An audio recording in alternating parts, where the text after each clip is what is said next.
Hi, Johanna. We're getting set up here. Okay, thank you. I'm here.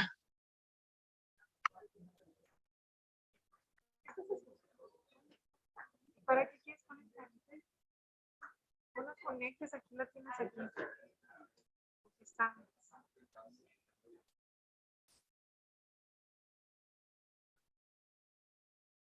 We're gonna let a few people trickle in, and then we're gonna go ahead and start.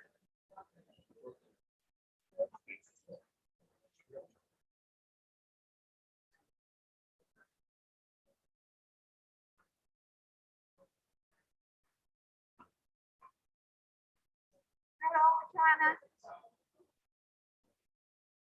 This is Martha.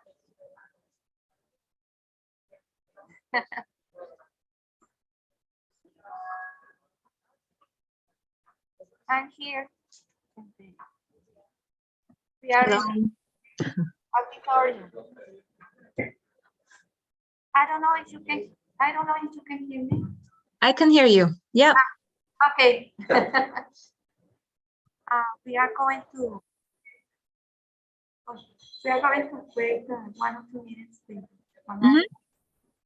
And you'll start first, right, with your presentation? It's okay. It's okay for me. Okay. Okay. And I opened the chatbot. Mm-hmm. This computer, I don't know. Yeah, when we start, I thought that was more for, I don't know if people are also going to be online or only there. So I thought it was more for people who are online and then I can project it, but we'll see. I mean, if it's not, if there aren't many people online, then we can use something else, but I can always share my screen and show it. Okay. Okay. Did you write more questions?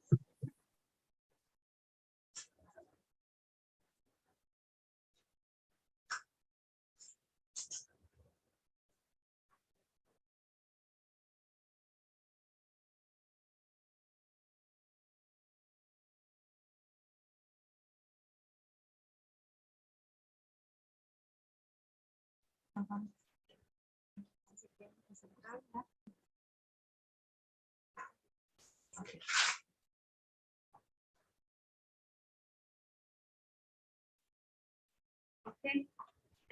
We are going to start Nadia's us for very short presentation. I'm going to start. If it's okay with you, Johanna. Okay. My name is Marta Frias-Armenta, from Mexico, and I'm working here in University of Sonora. And my background is I'm doing research in psychology and law, and I'm co-editor of the journal Psychomics.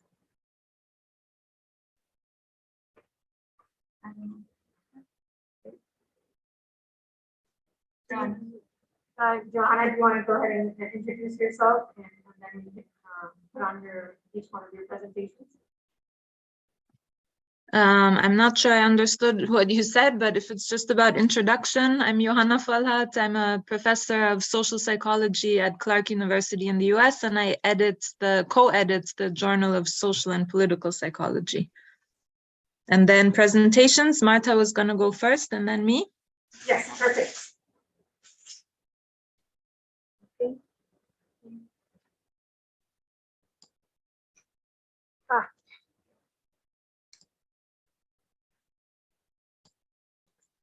Acércate un poquito acá más.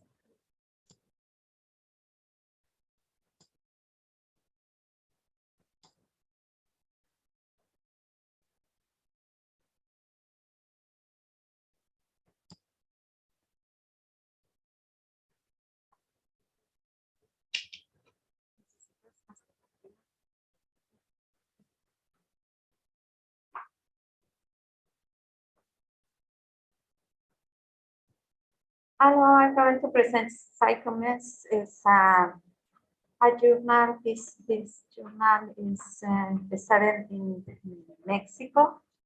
Actually, it started in Sonora, Mexico. My presentation, this is the structure of my presentation. First, I'm going to present Psychomics, and after actions to increase diversity.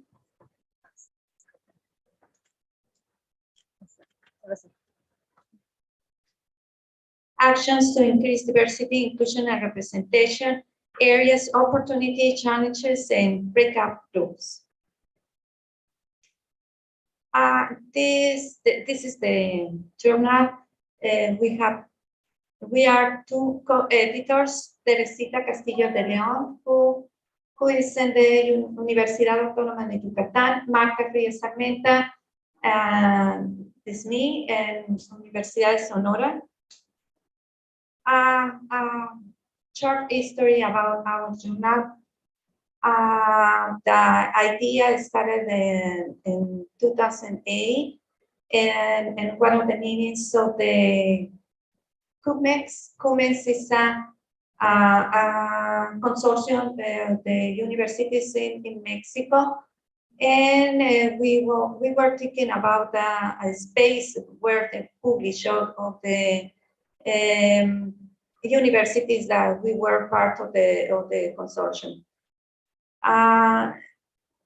And the first issue was published in 2011, and the first numbers in the right side. And in 2018, the journal was launched in OJS. That is when we started to obtain more visibility. This is the web page, and this is the site of the journal. What is the objective of this journal? Disseminate the relevant and high quality theoretical and empirical research in the area of psychology. Financing. The journal is financed by the Universidad de Sonora, University of Sonora, the consortium of Mexican universities, CUMEX, Consorcio de Universidades Mexicanas.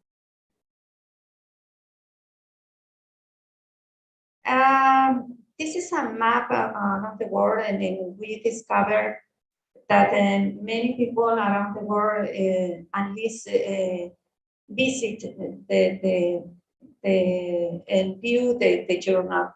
This is some of the index sections that we have: Global, Dora, CONACYT, Reddit, Latin Index, Cielo, Latin Red. And we have right now we increase our indexations to, for example, TimeNet. This is from Spain. Action to increase diversity, inclusion, and representation.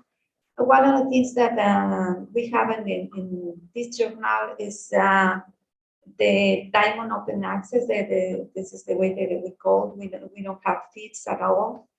We have an editorial board from 5 different countries, and I'm looking for more.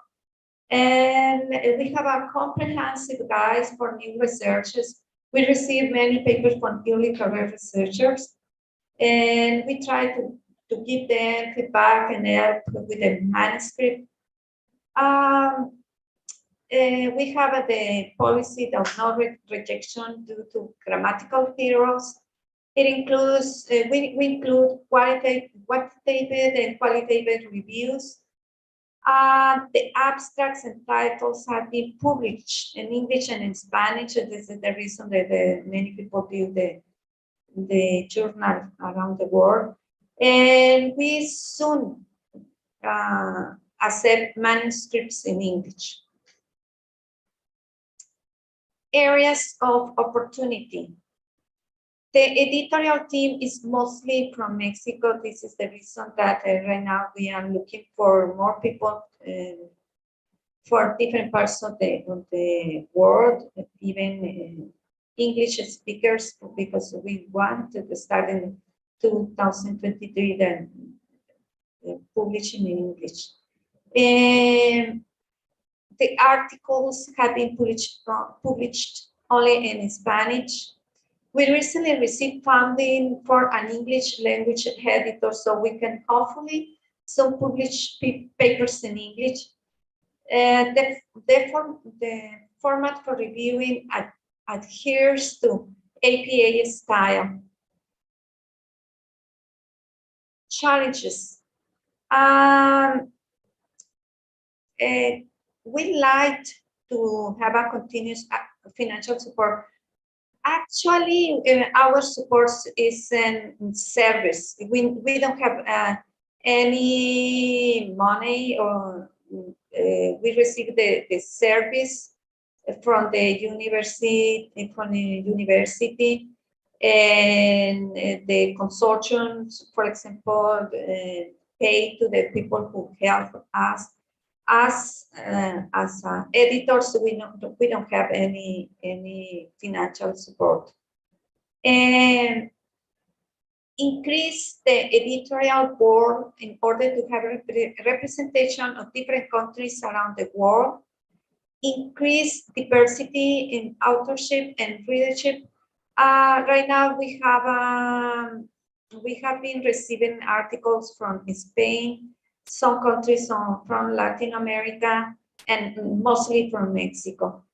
Increase control of the final layout the process. In this case, this is the problems that we don't have them.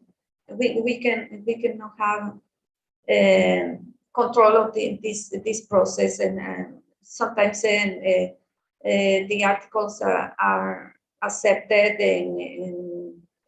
and we cannot finish the process until the university assign some people to do this process, to finish the process. Would you like to send a paper or join as a reviewer or editor? You can contact Twitter and Sicumex, and this is the email, revista sicumex@unison.mx.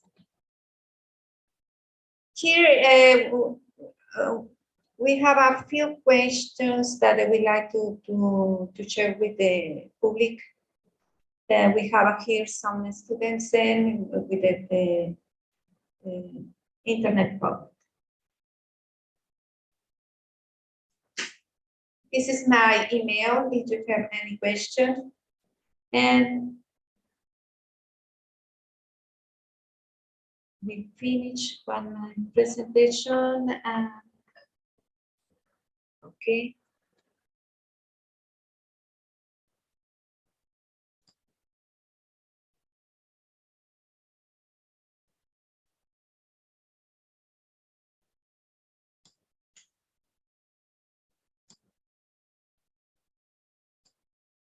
The structure. Okay, There we go. So if you want to go ahead, Joanna. Yeah, thank you. One moment.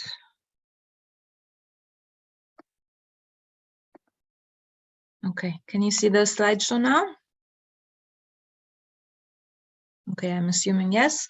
All right, so I will talk a little bit about how we address these issues in our journal, and it follows a very similar format as Marta's. And then at the end, again, we'll repeat some of the questions that just are issues we would like to have help addressing, and maybe the audience has additional ideas based on the kinds of things we talked about. So I will talk about the Journal of Social and Political Psychology, which is the journal I co-edit. This is what it looks like and how it's described. So the Journal of Social and Political Psychology is an open access journal without author fees, and publishes articles at the intersection of social and political psychology from different perspectives. So we highlighted in our journal aims also explicitly that we want this journal to represent different regions across the globe, different cultural perspectives, etc. And the focus is very much on social issues, so social, psychological, and political psychology research that addresses societal problems and how to promote social justice. So those are the aims of the journal, but the question is whether we actually are able to accomplish all of these aims sufficiently.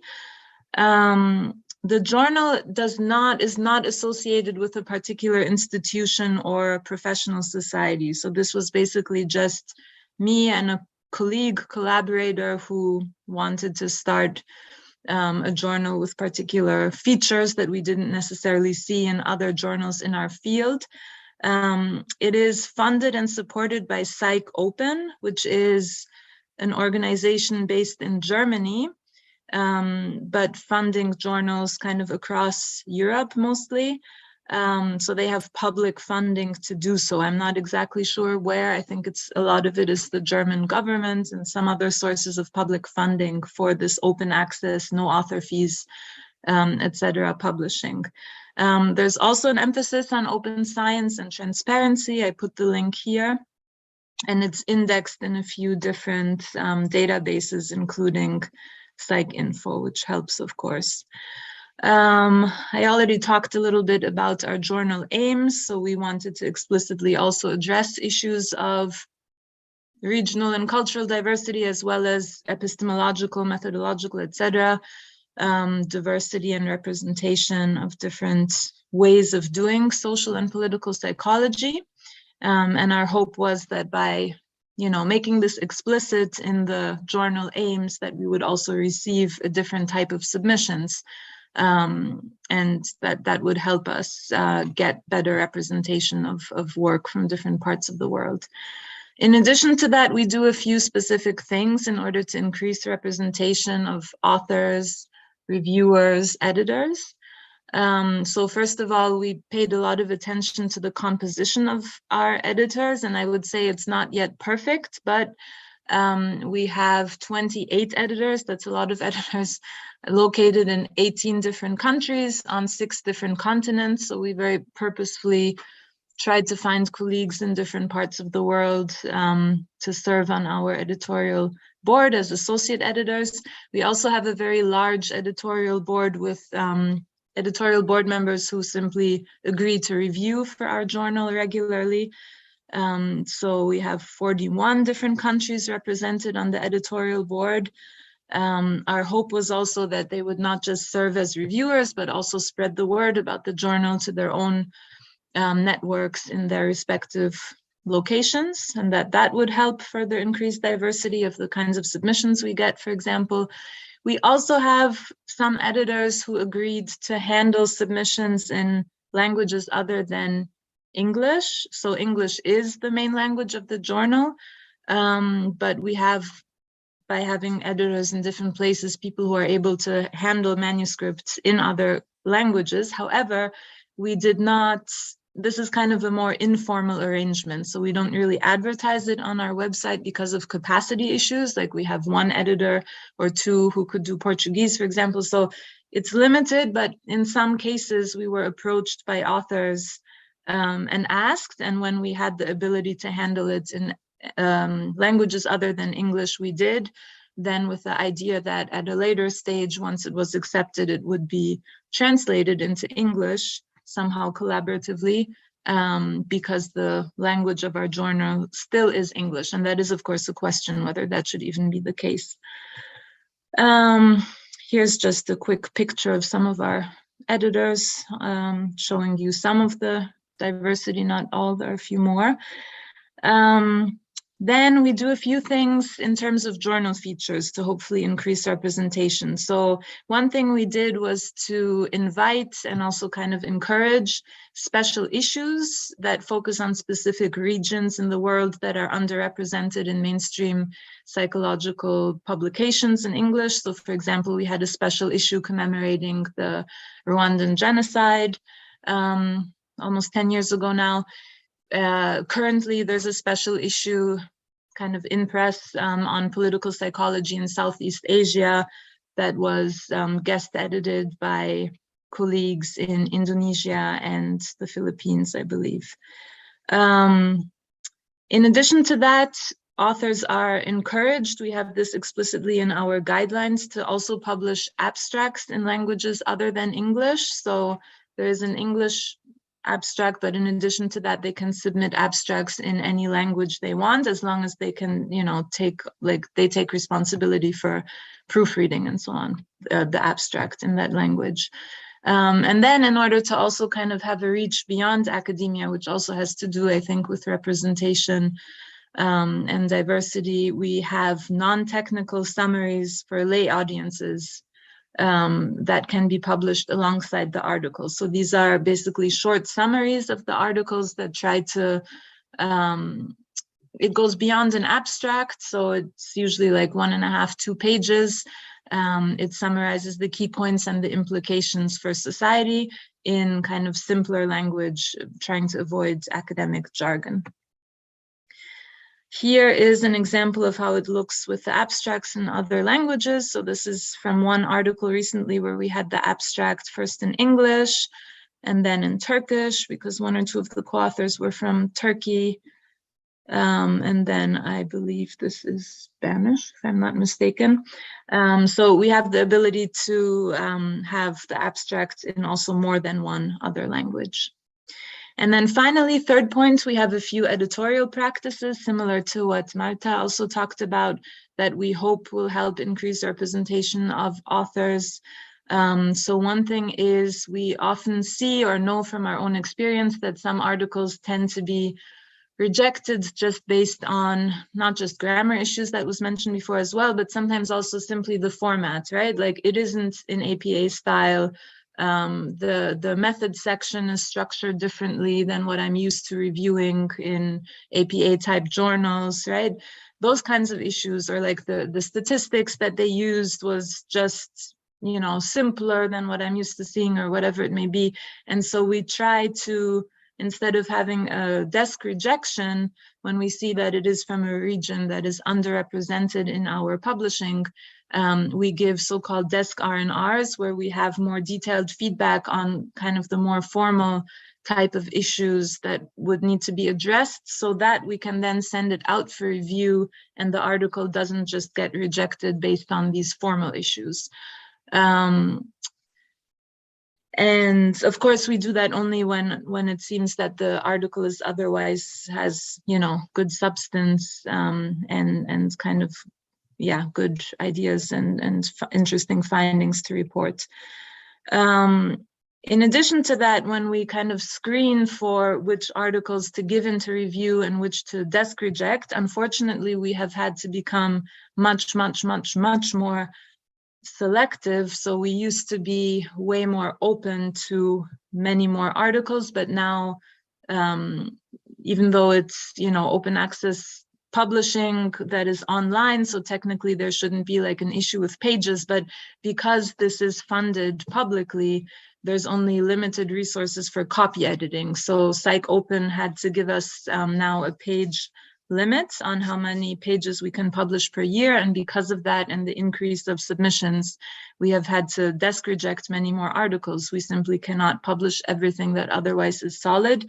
So we decided to emphasize more and to kind of prioritize more those manuscripts that meet our journal aims better. And including, for example, manuscripts that are from underrepresented regions, whether it's the background of the authors or the samples. We try to prioritize those in order to, yeah, make sure they have space in our journal. Similar to what Marta said, we also make sure not to reject an article simply based on the language. And we also provide additional support with language editing through the action editor when this is possible. It isn't always fully possible because we have several editors who themselves do not necessarily write or, you know, work that much in English, other than, for example, editing, publishing their own work, but some do not feel prepared to provide this kind of additional language support. So only some of the editors do that, and we try to, you know, assign it accordingly sometimes so that this kind of language support is possible when needed at a later stage, and that it doesn't serve as a reason to reject the article earlier on. And then finally, we also instruct and train our editors to take a few biases into account and try to avoid them. So for example, you know, by choosing reviewers, making sure that there are some reviewers in the pool of those reviewing the article who know and appreciate the context and who wouldn't ask questions like, how is this relevant to all of humanity, or why, you know, this seems so exotic, the kinds of biased comments we tend to get when we, you know, submit work that is not from Western Europe or the US. So in order to counter that, we try to make sure that we have reviewers who would appreciate the context and not, you know, just be suspicious of the work because of those kinds of issues.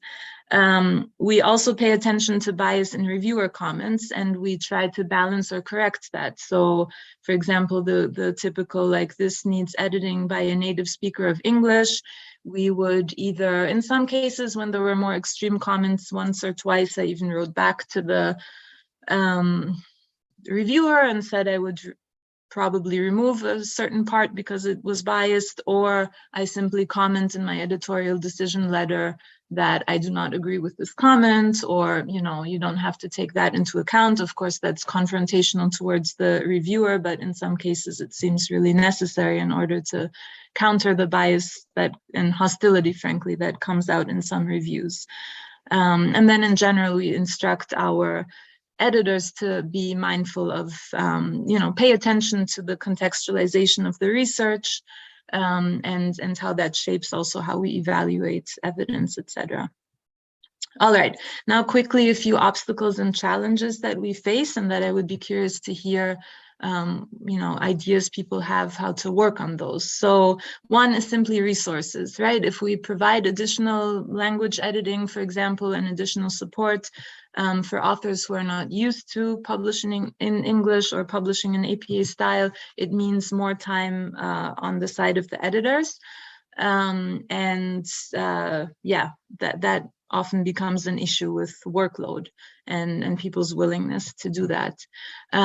Also, in terms of simply representation within the journal, even though we aim to have a more equal representation, we find ourselves flooded with submissions from, for example, Western Europe, and, you know, fewer submissions from the parts of the world where we would like to see more representation. So it becomes an issue of just unequal volume of submissions, in addition to then the submissions from the US and Western Europe oftentimes not having to deal with the language issues and those sorts of things. And then another real problem that we often grapple with is that in the end, we are still kind of imposing certain standards from the US or from the so-called West, right? Like the APA style, or, you know, which statistics are seen as like the, you know, the ones to, the trendy ones to report, you know, how to set up like a, what counts as good writing style or like as compelling and convincing narrative, how do you structure articles, right? All of those sorts of things.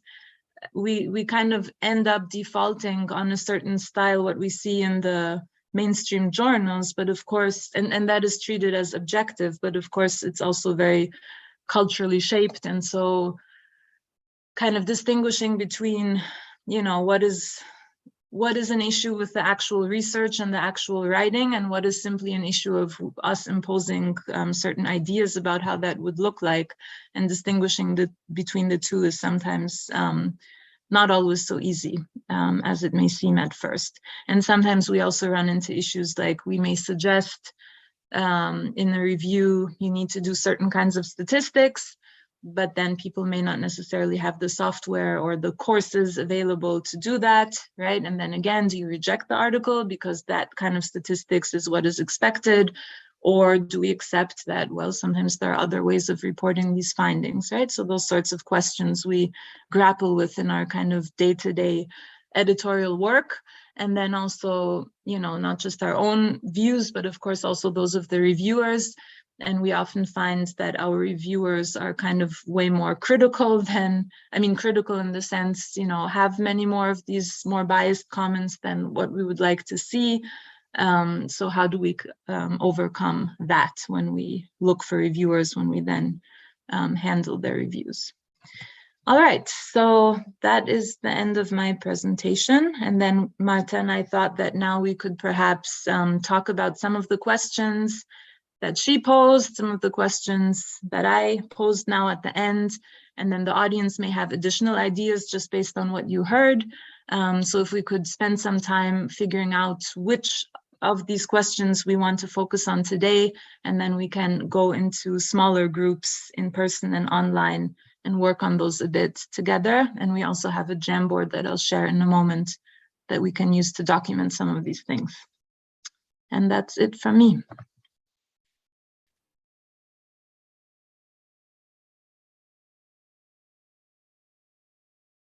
Marta?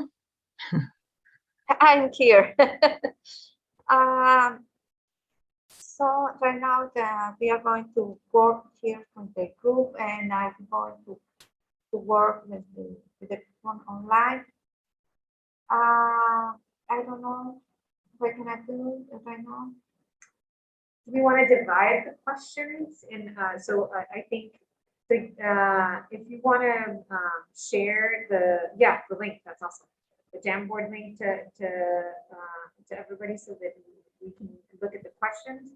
There are 9 people on the Zoom call, and there's about the same amount of people here too. So we can divide our efforts into two. We can, one of the issues that we see a lot with increasing representations is a language barrier. So at least here we all can speak the same language. Right. And so if you want, we can do that. And we can each take like 2 or 3 questions and kind of just talk and then come back in about like 30 minutes and then talk about it together if that sounds okay for everybody.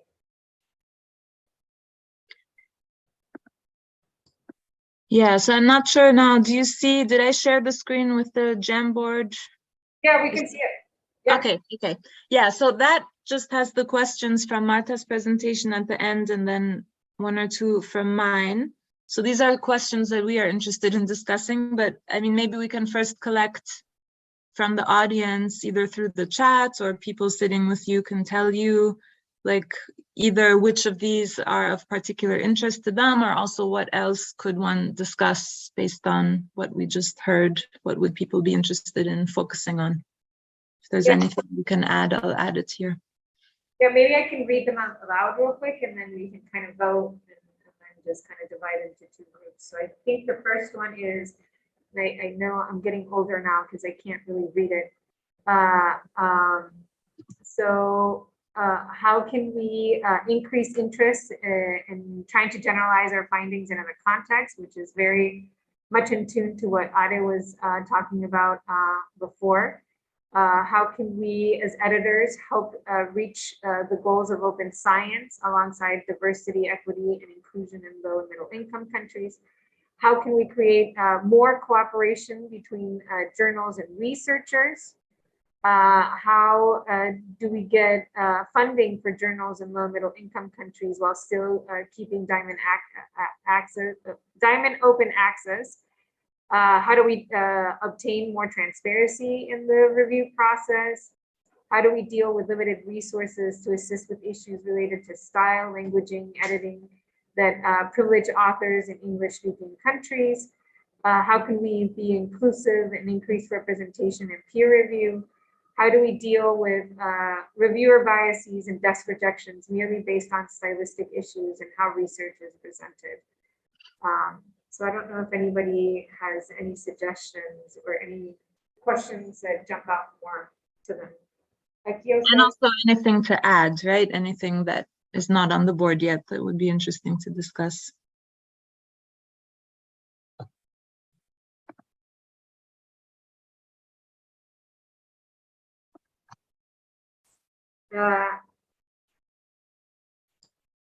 So maybe we can just like pick 2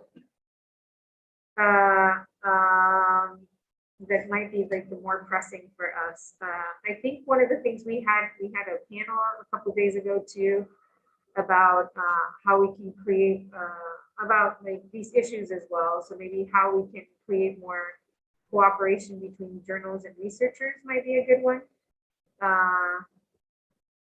Do you have one, Johanna, that you might want to do?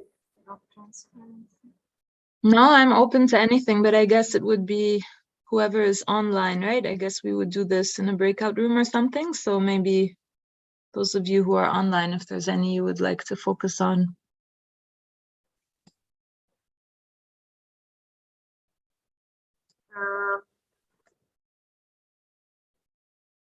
Alma, Natalia, do you guys have any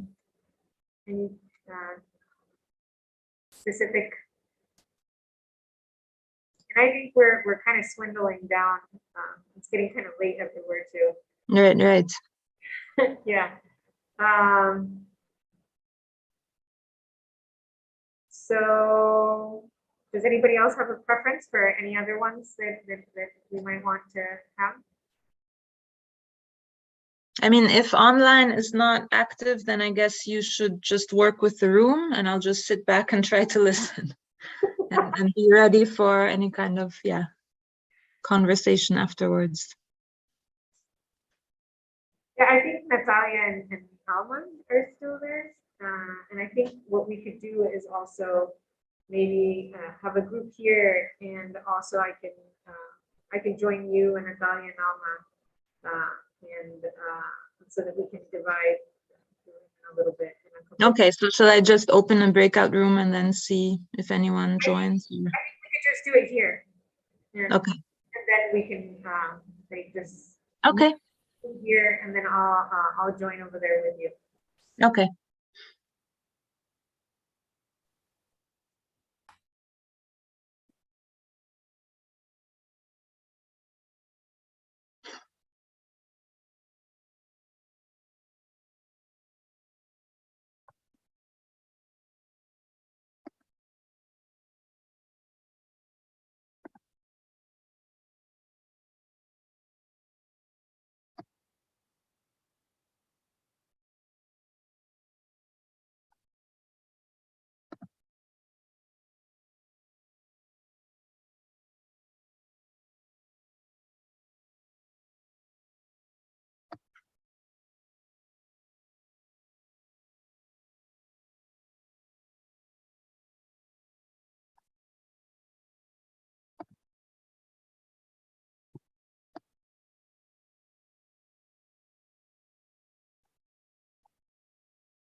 Yeah. Ahí está. Okay, we had to turn off the volume on over there. Volume off over there. Do we want to pick a question over here? There's a couple of us over here with you, Johanna. We divided the group a little bit. Oh, okay. Sure, I can show once again. I mean, but really also whatever people, I'm not wedded to those sticky notes. So whatever people kind of retained from the. We had to turn off the volume over there. Volume off over there. Do we want to pick a question over here? There's a couple of us over here with you. Sorry, that we're streaming YouTube live too, so it was like, oh, okay. I was like, I heard that before. What is there was a glitch in the matrix. Yeah, I think all of them were really good. I think that one, I don't think they're talking about the one that I picked. But I think the ones that like really like touched my heart were that how do we collaborate more between like editors and researchers, and also how do we make, I think one of the things that we run into a lot is like biases and like the things that like I think are important that I don't think are being addressed, is like how do we make it more transparent. And I've been in a lot of like hackathons on how to like, oh, we need to make everything blind. But there's like preprints everywhere. And so there's the other of like, we need to make everything completely transparent and everything completely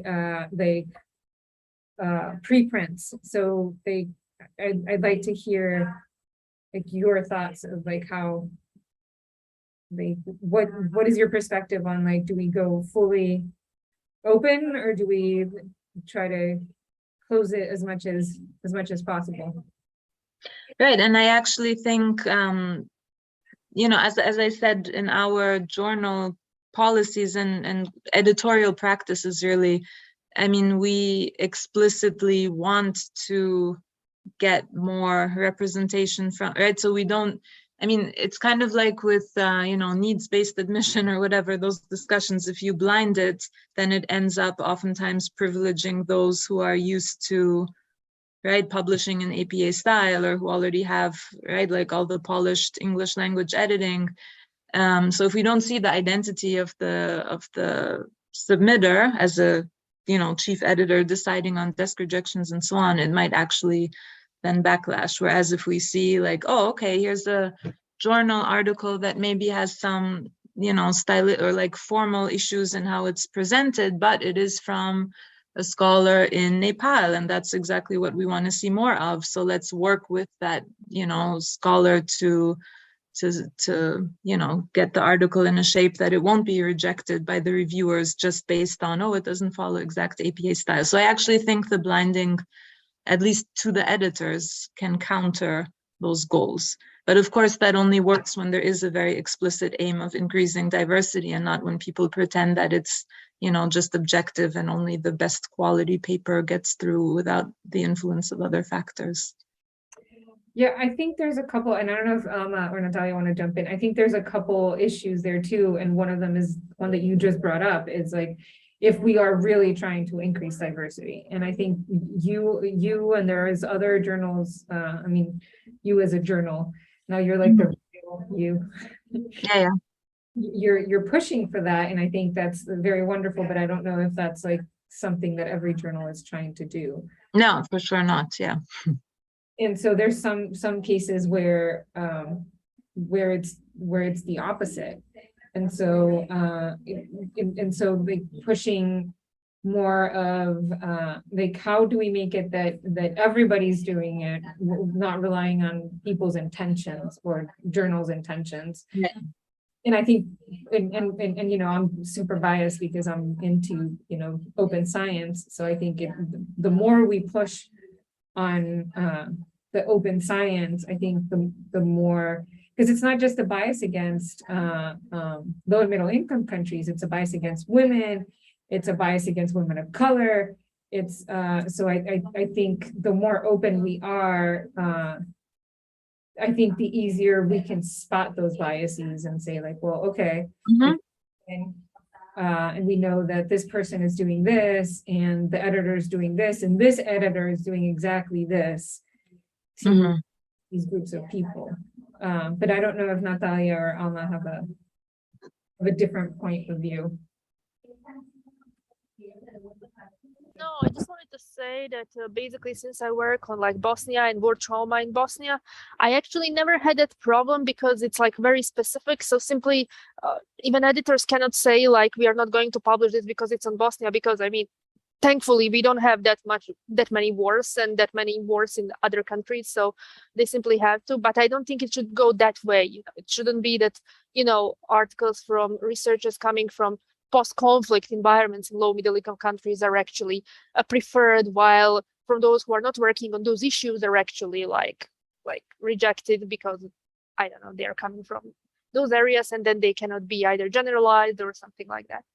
So that was just because I certainly didn't have such like responses like that this is a rejected, that's rejected, or something like that. It's usually like considered to be interesting because it is coming from that post-conflict region and it is dealing with the war trauma, etc. ¿Tienes una opinión? Ay, es que no hablo bien en inglés. She might tell me, and I might translate it. But Natalia, I don't know if you have an opinion on that.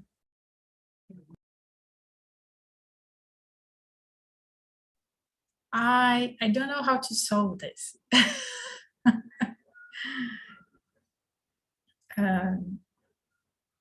I've seen a discussion recently on that, and I think Brian Nosek said that it's one of the big issues in transparency, like peer review, in transparency in peer review practices, because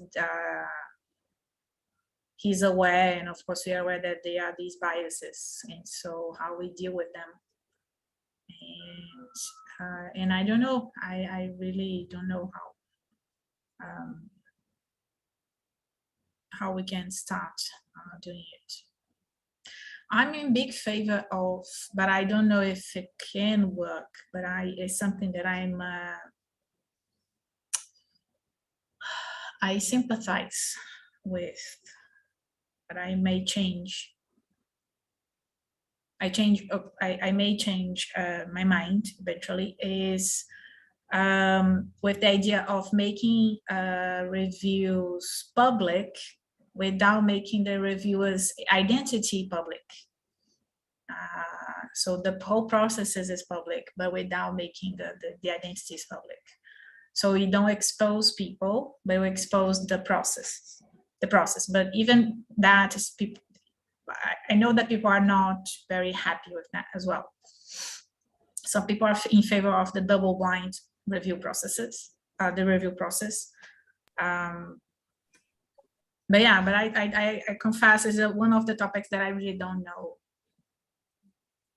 I know it happens. I don't know what to do, to be honest. But your point is, if the reviews are public, then anyone who has a trained eye for this is able to point out that this was a biased review, for example, and one can use that to point out some of the issues in the process. Was that your point? Yeah. I mean, or to try and also reduce some bias. Like, of course, we can decide if the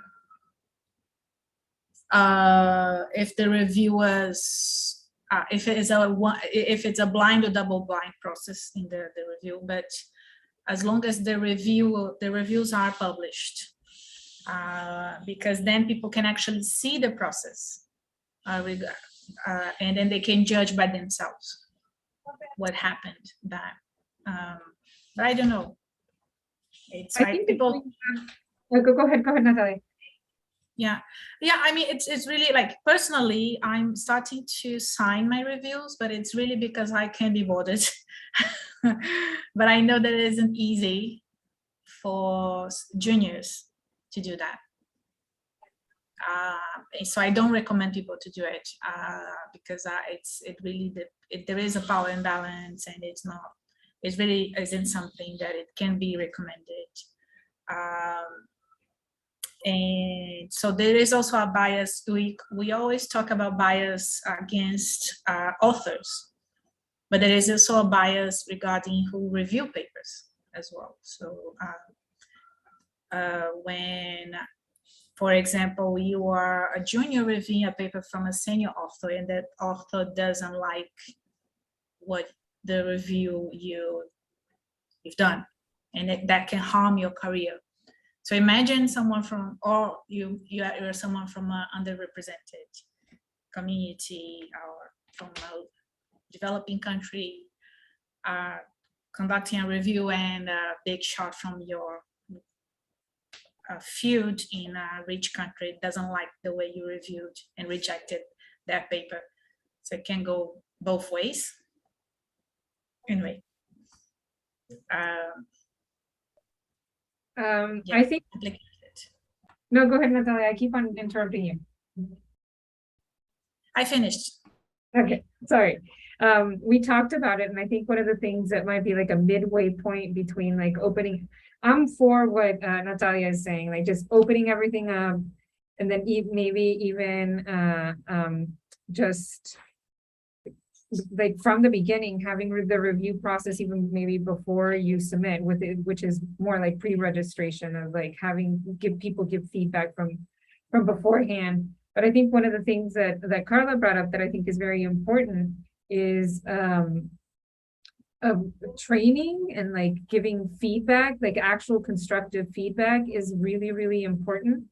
Within the review, even if it's rejected, like sometimes it's just rejected and they just say it's not within the scope, and that's it. And sometimes they don't even say like, oh, your sample isn't generalizable, because we were talking about it yesterday with Moine and Aranda and Lucia of like, oh, you can like say, like you can write back and say like, oh, I don't think this is fair. But then if they just say it's not within the scope, how do you even like contest that? How do you even say like, well, what is within the scope and what is it exactly? And so I guess that's what you can what you can do, like write back to the editor and would be like, what exactly isn't within the scope? And can you give us feedback on how to make this better? Because I've gotten papers desk rejected like 4 or 5 times of like, nope. And you're like, why? And sometimes it's just because your country is within, maybe that's what the double blind would help with. Sometimes there are issues with, I think Moyne brought up yesterday too, of like, okay, we're trying to do too much with a sample that's too small. And I loved it that he brought up that he was saying, okay, well, this is constructive feedback that I can give you of, you're doing too much with your data. If you do this other thing, maybe we can include it. So I think that's super cool that editors could start doing. And I know you're overworked, underfunded, and underpaid, and like us too. But I think it's like a way of telling us from low and middle income countries, okay, well, this is what you're doing wrong. How this is, or like this, what could be improved, because just telling people that you're doing something wrong is just sad sometimes, but like this is how you can improve things. And maybe even like a training of like, how does the review process go? How do we do any of those things? And maybe that's something that ABRIR can do as well. Like invite somebody else that can help us out. How do we train people with the review process? So that was her contribution. Yeah, and that's exactly kind of along the lines of what I was trying to explain earlier with our desk R&R, right? Like that's exactly the kind of feedback we give, especially when we see, okay, here's an author who is in a region where we don't often see submissions from, and the main problem is, well, they're not reporting it in a way that reviewers will, right, recognize the APA style, or they're missing, you know, this issue or that issue about statistics, something like that. So we oftentimes will give that kind of feedback, but then not as a rejection, but as a desk R&R, and invite them, you know, like if you do these and these things, then we think it will be in better shape to be sent out for review. Now, our challenge with that is that people don't often follow up with it. And sometimes it is due to resource constraints, right? Like, for example, this is a really small sample and this really won't work with statistical power and so on. Can you add more people, or can you do a power analysis? But then maybe people don't have the software or don't know how to go about doing that. And even if we add some information on open source software, right, they may, so that's another challenge, that people don't often follow up on those invitations to resubmit. And then that makes me wonder, well, are we just imposing these standards that simply cannot be met? Like, is it, you know, like how to deal with that? I wanted to add, I think you're one of the few journals that does that too, though. Like we had you and we had CQMEX here, because we know that they're open access. We know that they're starting to do like DEI like initiatives. And so I think it's, you're kind of like, to say like a gold standard of like how you're pushing the boundaries of like helping people out. And so we're learning from us, and like how can we like maybe even put out an open letter about like how can journals start helping, and like what you're doing is a wonderful thing. It is an issue, what you were saying, it's a huge issue here in Mexico. Like they're super into using SPSS. It's not it's costly, and so they still want to train students in that. Like I have fights with discussions with the head of the department of like, why are we still training them to use SPSS if we can't get it for them? And so like the students end up like getting a pirated version somewhere, and it's like, we need to not do that. Like, so I've put in initiatives of like, so we can start using JASP, Jamovi, and R. And like slowly start learning all of these open source things. And I don't think it's imposing, but there's still, I think it's a two-way street of you're opening things up and you're giving suggestions, but we also need to like start learning how to do these things. I have a class on power analysis as well. Like students come up to me and they're like, how big does my sample need to be if I want to do? And I was like, I have no idea. I don't know your literature. Like, I don't know. You need to look at your literature, do a systematic review of the literature, look at the effect sizes, And based on those effect sizes, you need to do a power analysis. And they look at me like, what? And it's like, there's no magic number. It's like, no, there's no magic number. You need to do all of this work. But then again, I train my students on how to do that. And it's not something that's done everywhere. So I think that's a wonderful initiative of like giving people feedback. Are there any other ideas that anybody has on how to counter this bias? I think this is something that I was thinking about yesterday's session as well. And I think it was some of the comments of, I think some of Veranda's comments, they were useful for today. And I tweeted about it, and I mentioned the hidden curriculum. And when we talk about training and feedback for reviewers and editors, I think we forget the authors. Some of the things that we discuss a lot in our ABRIR group is how we are not supposed to only think how people from the high-income countries think, but sometimes it's useful.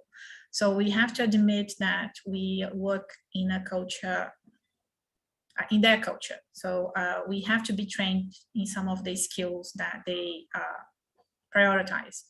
And also there is the issue of the hidden curriculum when we deal with publications in this world.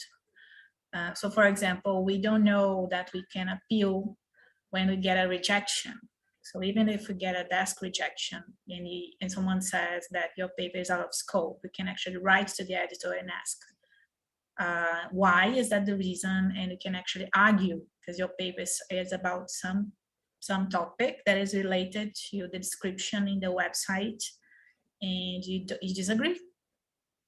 And we, for some reason, I being a Brazilian, I believe that there is the issue of the language, of course, and it's, I think we should set up a database of like templates, a lot of templates. There are, I think there are some on Google, we can find them, but it's like, there is the issue of how do you write that in English? But there is the issue of being assertive. So how do you actually argue for that? So we always talk about the language barrier, but the language barrier is also a cultural barrier.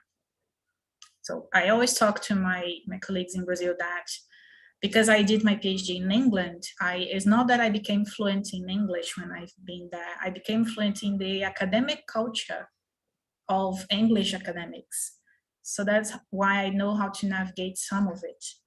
And so you understand how you can disagree with reviewers. So you get a review, there is a comment, and you disagree with the reviewer. So you can actually thank them and argue why you won't make the change. And that's it. And it's up to the editor to decide what they're gonna do. And people don't learn about those things. They think they should accept the editor as the last word for that. I deal with students all the time here that they don't know that they can submit papers to more than one journal. So they think if their paper is rejected, it's because their paper isn't good. And I had to tell them, like, it's common practice to get your paper rejected. Like, just ignore that and just move along, move to the other journal. And I call these hidden curriculum because we learn by doing it. No one teaches.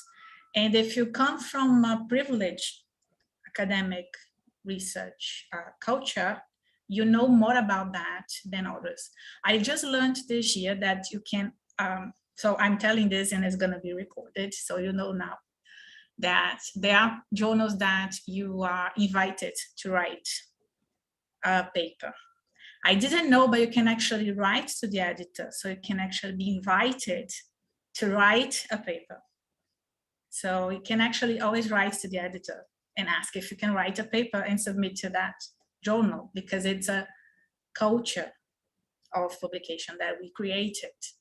So these are all norms, and you can change the norms if we want to change them.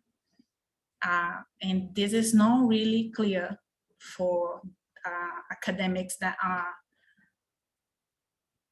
trained to follow these norms. And it's like, okay, we are just like not being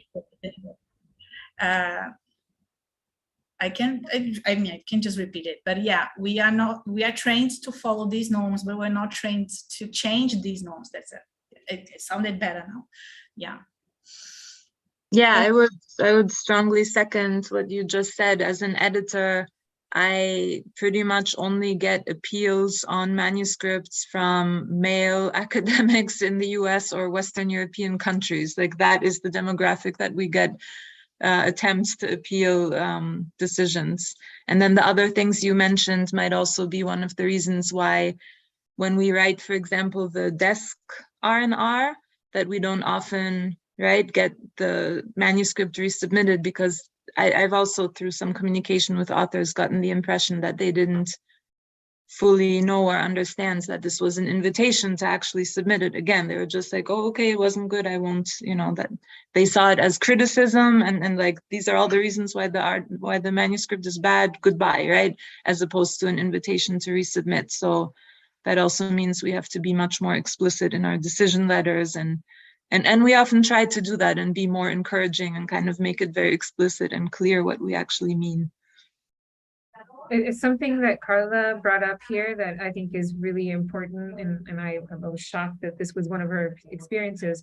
Carla already has a master's, and she's been publishing. Her prior degree is in administration, yes.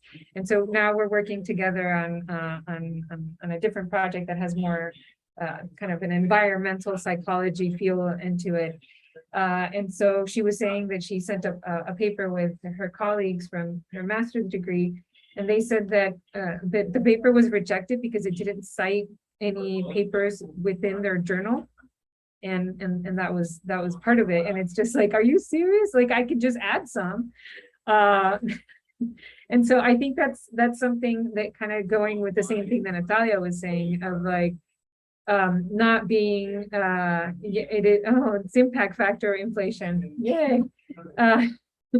And so I think one of the things that we won't name names, which that brings up to another thing. So I think that's like another thing that kind of, if you're not known, if you're not within the same group of people that kind of publishes together, if it's not part of the same society that like, you know, whichever society is linked to the paper, I think that brings another issue. And I think another issue that I'm kind of sad, I know it's super late there online, I know it was super late for Alexandra, but I think I just saw a tweet for Alexandra like a few weeks ago about how something got rejected because her sample was not generalizable to the rest of the population. There was somebody on Twitter that said, oh, you know, you need to like name names. And that's like also like really hard as early career researchers and early career researchers from underrepresented communities, because you can't like be saying like, oh, I'm going to name names and like, I'm just going to, you know, come out guns a-blazing. And it's like really hard to do that, especially like in a culture from Latin America, or like a culture from where that's not really seen. And I think we need to start like doing like small steps to like making links with journals like yours, Johanna, or like journals like Sicumex or like Calabra, that is open to starting to do these types of publications from our countries. And then like once they see this increase in representation, maybe they'll start moving as well. And so hopefully that's an issue. That's not an issue. I think one of those things that, because I keep thinking of like what other issues we've had when we're publishing, do you have any, Johanna, any rules as for like large number of authors, like, and by large I mean like very large, like what if 500 authors send you a paper, which is something that happens with Psychological Science Accelerator. We had an issue with a journal that did not want to publish all 500 authors, and it had to be a consortium authorship, and it was an issue, especially for early career researchers in low and middle income countries. So I don't know if you have had that situation. How do you handle it? We have not encountered that before, so I cannot speak to that. I think maybe because of the nature of, the scope of the kind of work we publish, we haven't gotten submissions from the large collaborations. I want to say we would be open to it, but we just haven't been in that situation yet. I don't see why not. I mean,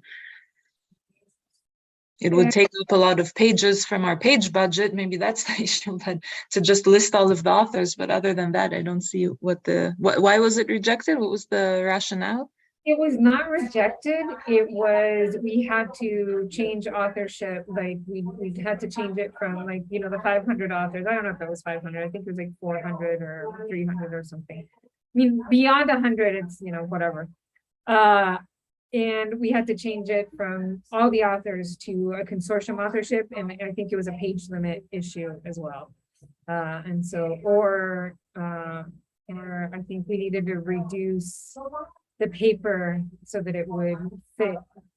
So we had to like reduce the content of the paper so that the paper would be shorter so that we can fit in the authors.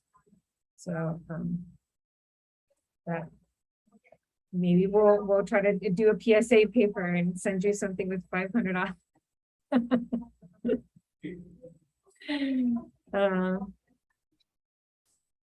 Yeah, back to I wanted to just add, since we were talking about the, training and guidance and so on, I think really there are so many comments that are so typical for us to hear, and we identify them as biased, right? That it is completely feasible to put together lists of, just guidance, right? Like, don't do this.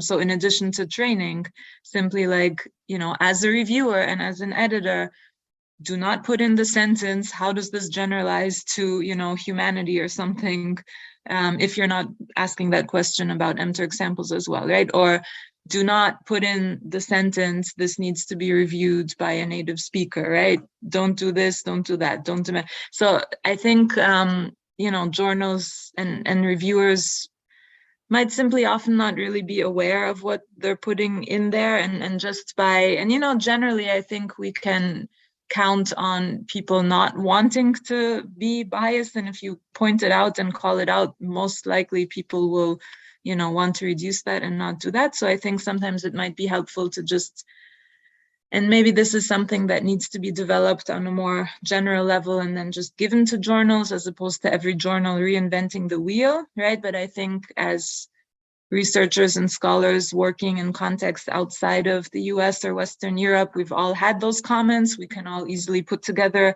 lists from our own experience, right? And so kind of collaboratively compiling those kinds of don't do this in your reviews would probably already be helpful as training. Another idea for another paper we can put out. We're gonna write like 10 different papers after all of this. I do think it's something that I don't know where we're gonna get all this time. But I think it is a great idea. Like there's I think it's a PLOS plus journal article that was talking about how do you make an inclusive conference. And so it gives like some very like good steps on how to do that. So like it might be like how to have an inclusive journal, like how do you increase diversity, inclusion, and representation in your journal, and that like it is a good like guide, like starting with what you just said, Johanna, like just like don't say these things to start with, I think one of the things that we pointed out, like, we don't ask this of MTurk samples. Right. And so many papers that have been published that don't even describe the samples. Like the ones that actually do describe the samples are if we're not in the United States or in Western Europe. And so we're like, we're from Mexico and it was 1,000 people from this region. And if it's MTurk, it's like MTurk and that's it. It's like, we don't know where they're coming from. We don't know they're students, if they're not students, if like, it's it. Like this is like, you know, the generalizable human form. And so we don't need to ask them what the sample is about. So I think having some criteria would be really great. Yeah, and there are already a number of papers out there. I can put one in the chat in a moment or put it here on the board, one in particular. So there is, for example, I think this is in the American Psychologist, Nicole Buchanan et al. I'll find it in a moment, put it in the chat. So they wrote a paper with very extensive guidelines for editors, reviewers, and journals. It's more focused on the US context of racism and like anti-racist publishing.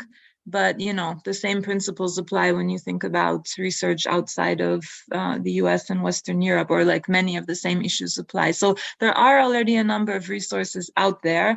The question is just how to get it, you know, more condensed into, and journals accepting to use that as guidance for their editors and reviewers. And also there are some initiatives, for example, I'm part of one initiative that was started by SPSP, the psychological,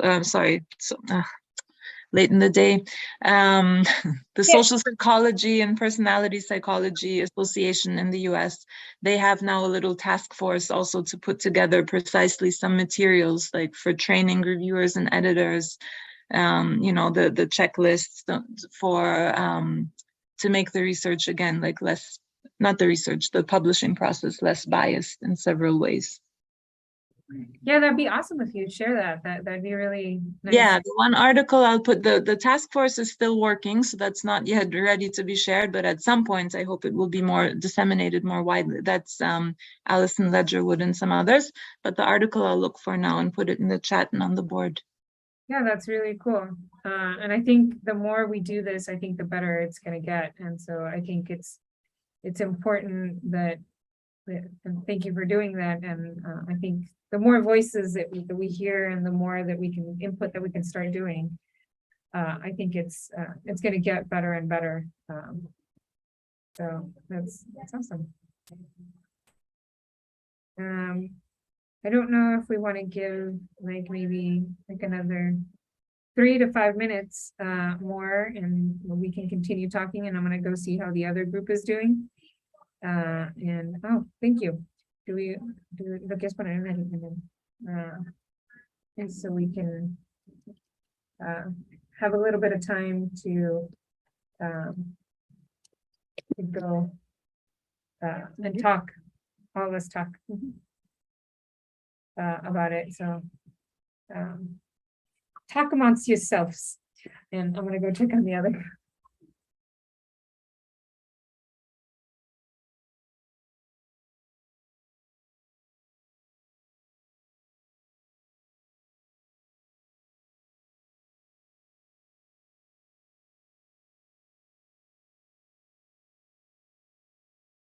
Sorry, I'm still busy trying to figure out how to copy and paste something into this Jamboard.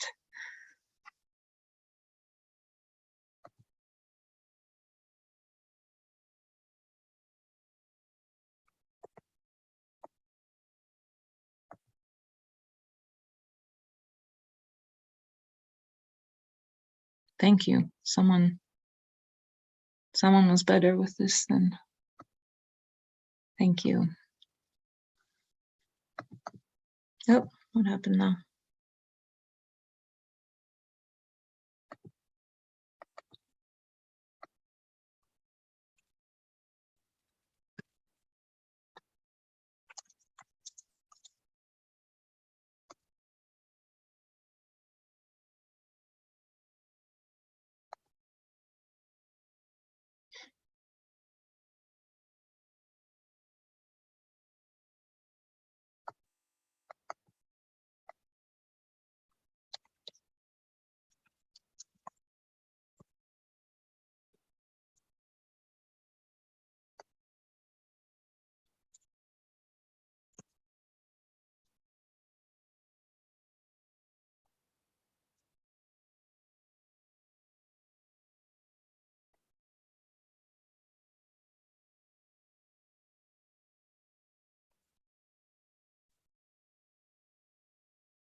Oops, sorry.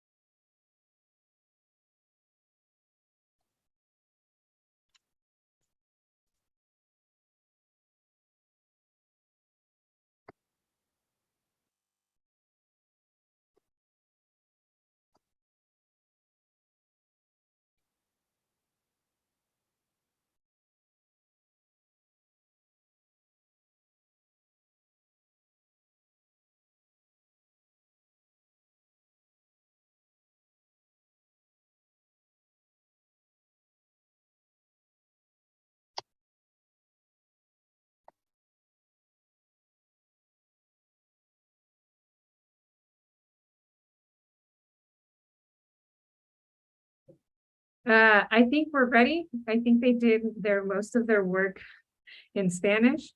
So I'm gonna go down there with them and then help translate. Again, yet another barrier that we're trying to deal with. And I think one of the things that we can start doing is start having like more like hubs rather than just like one big thing. And then it becomes really complicated when we have like a thing like Latin America, because then there's Portuguese that's spoken there too, or Africa that there's like, you know, Right. so like Southeast Asia. And so it just, anyways, I'm gonna go down and I'll see you back down there.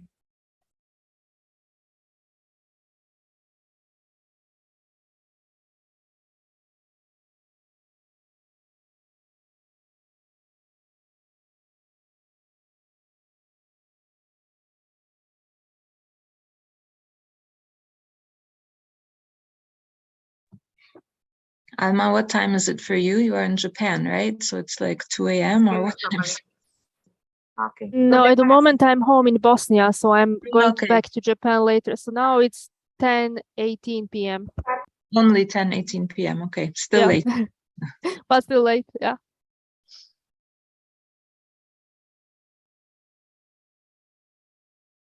¿Y el volumen? ¿Dónde está? Pues, ¿le bajaste el volumen o qué No, pasa? no. Can you hear me? Yes. Ah, pero no sé quién. Pues ya hablando.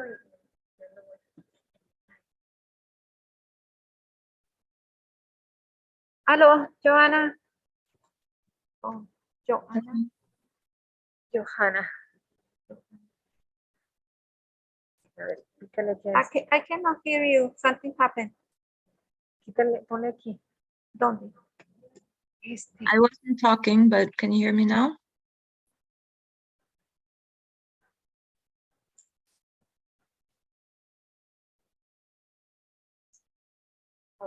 Ahora. Aló. Yes. Oh, yes. I don't know what is we are going to comment it. If you want to start, Martha, and then we can go with Johanna. And then... Okay. We have some things here that the question that we're talking about is about the collaboration with the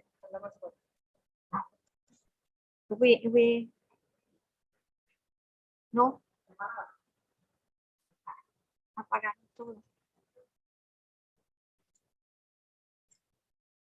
Here we talk about the collaboration with another journals, other journals and researchers, and here in the collaboration we're talking about the for example, to work talking about special issues.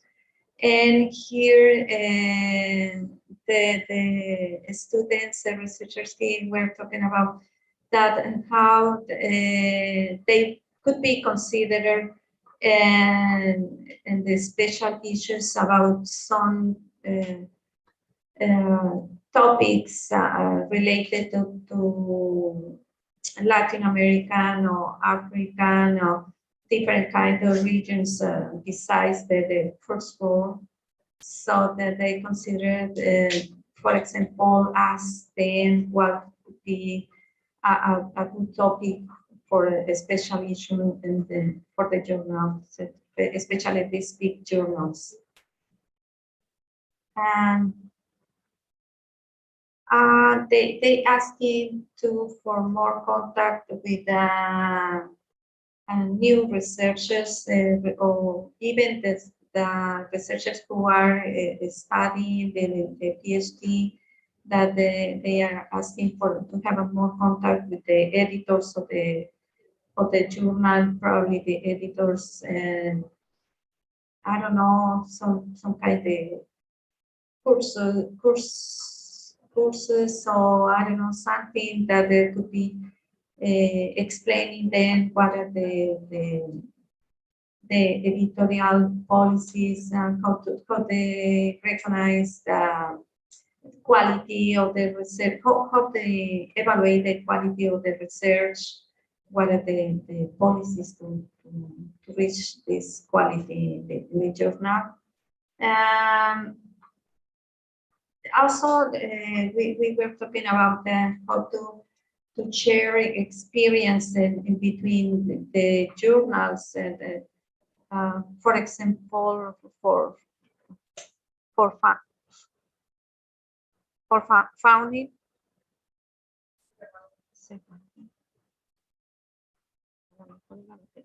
For example, founding or financial support.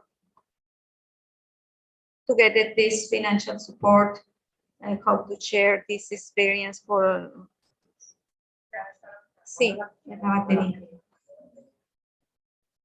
experience about the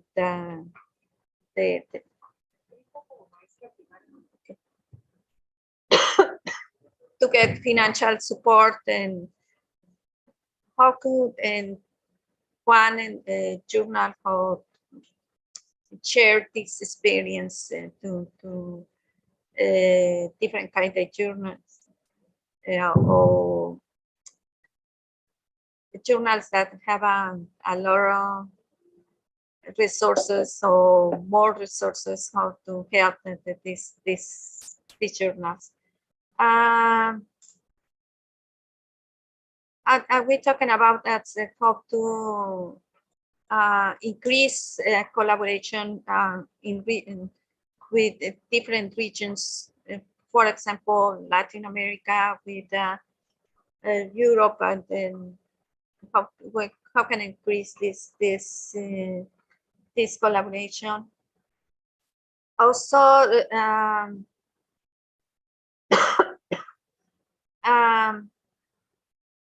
they were asking the researchers here to share the database about what are the different journals, and how these journals, the different policies of the journals. So and the students want to check what is the best journal to publish, but to know more the policies of the journal, not only what are the because they see more the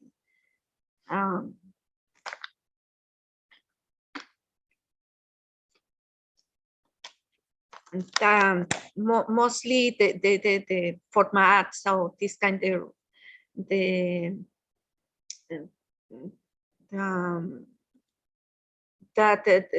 things that they see then in any journal, they want to know how to that I recognize that you expressed before, how to recognize only the quality of the research. The other thing they asked about the open a new section for new researchers, for students, that it could be good for them to to obtain experience in publishing, and if these big journals have this section, could be very good for even for PhDs in researchers. And they want the guys and some guys to help the new researchers to that the journals have these guys and more precise guys to how to publish in these kind of journals. I think some of the most important things that I'm talking about. I don't know.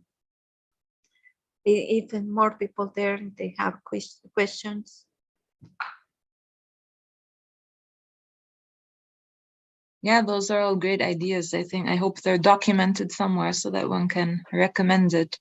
I was also wondering, when you were talking about meetings with journal editors, I remember a few conferences where there were sessions like that, right? Where the editors of a few different journals would be invited to come, and then this was for early career scholars.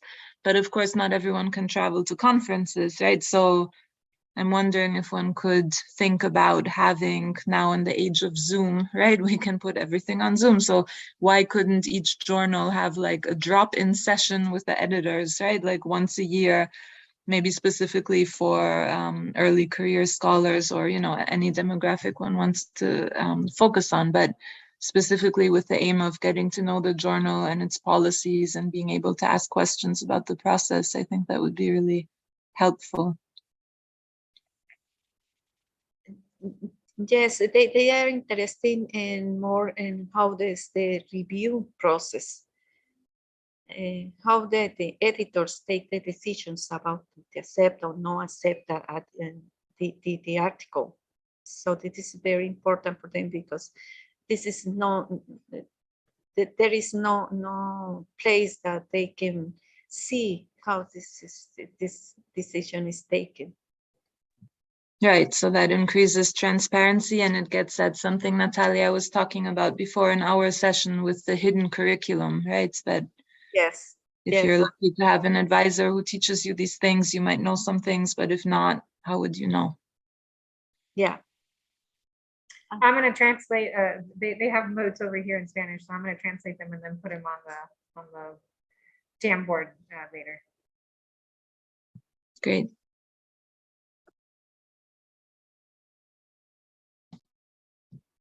Do we want to talk about what we talked in our session? Sure, I can share once again the Jamboard. I don't know if any of you want to summarize it or talk about it, maybe Natalia or someone else.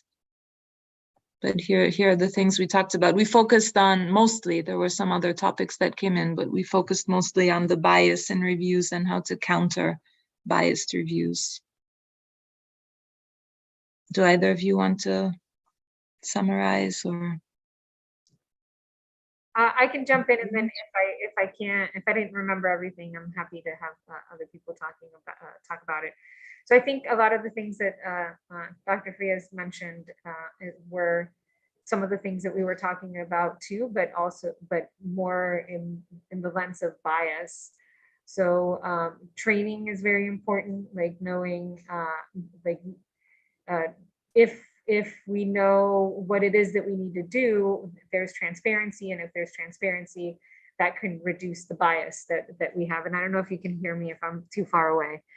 I think we talked about also, if we want to, what would be better if the double blind or the completely more transparent review process of like signing your names in the reviewers and having preprints and like having more of a transparent review process that everybody can see is better. And we had, you know, pros and cons for each one of them.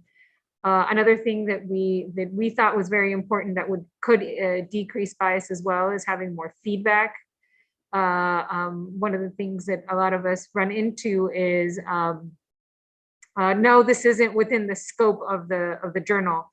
but then we're not given feedback as to what is the scope and how we can make it better. So I think those three things would be the most important things. And there is a paper that you linked here that is more of a guide for editors and reviewers on how to decrease bias, and specifically about like races and psychological science. So I think that's really important. And let me know if I missed anything.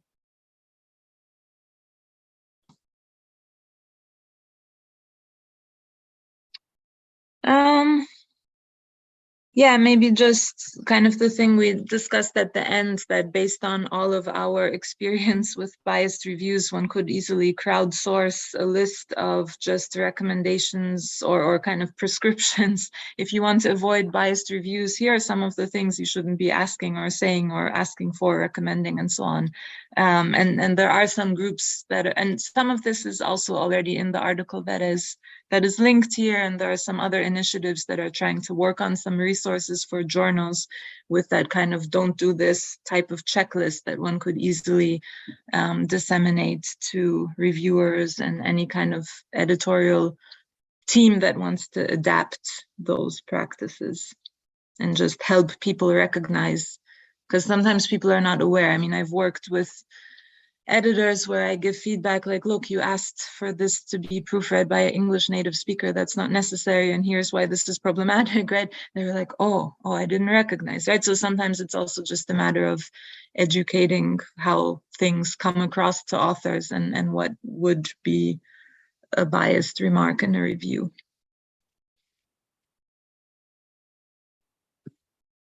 I just wanted to jump in and say, like, I mean, even though this bias in review exists for sure, I think that there is also something that is perpetuating it, and that is like bias towards journals. I don't know, even during my PhD study and now as a postdoc, I have always been advised to check impact factor first and then to choose journal based on the impact factor. And somehow, usually, if you do that, you end up in this loop, like with biased reviews sometimes, then doing everything to somehow please the reviewers, please the editor, and so on. So somehow I felt that at some moments we are also perpetuating that bias in some sort of. So this would be like a question for both Johanna and Marta. Do you have problems like how to say, like attracting authors to submit to your journals, because those are both like relatively new journals which are like both open access, and like these are not something that, for instance, some postdoc advisor would advise to the student and say like, please choose this journal. They would usually say like, go for high ranked one and then see if they reject you, then take this one into consideration. So I'm just thinking like whether this bias is actually like somehow affecting your work there. I mean, for sure. Now, our journal was founded 10 years ago or 11 years ago. So by now we don't have that problem anymore. I would say now we have the problem of having too many submissions. But at the same, and I think a large part of this was we started with, more visible special issues and so on.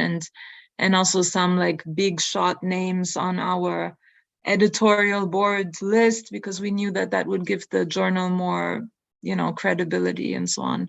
So those are some strategies. But at the same time, I can also tell that people will often not send their best work to us, right? For obvious reasons, because they save that best work for the high impact journals. So yes, that's definitely an issue.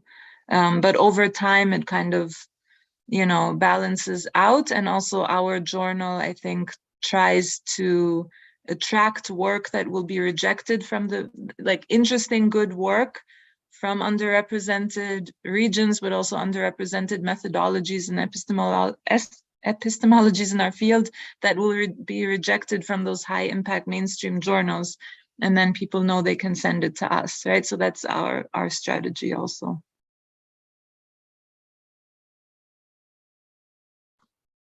And we in this case, we are open to every kind of research. We never reject an article just because it's for one region or different methodology or different. We also try to find the best reviewer for this. And we try to read the article and and to find something that we can match the idea, the methodology, the epistemology, the ontology of the article, and to match with try to match with the review. Sometimes this is very, very difficult to do that, but we try to do this kind of things in order to avoid the bias in the process. Mm-hmm.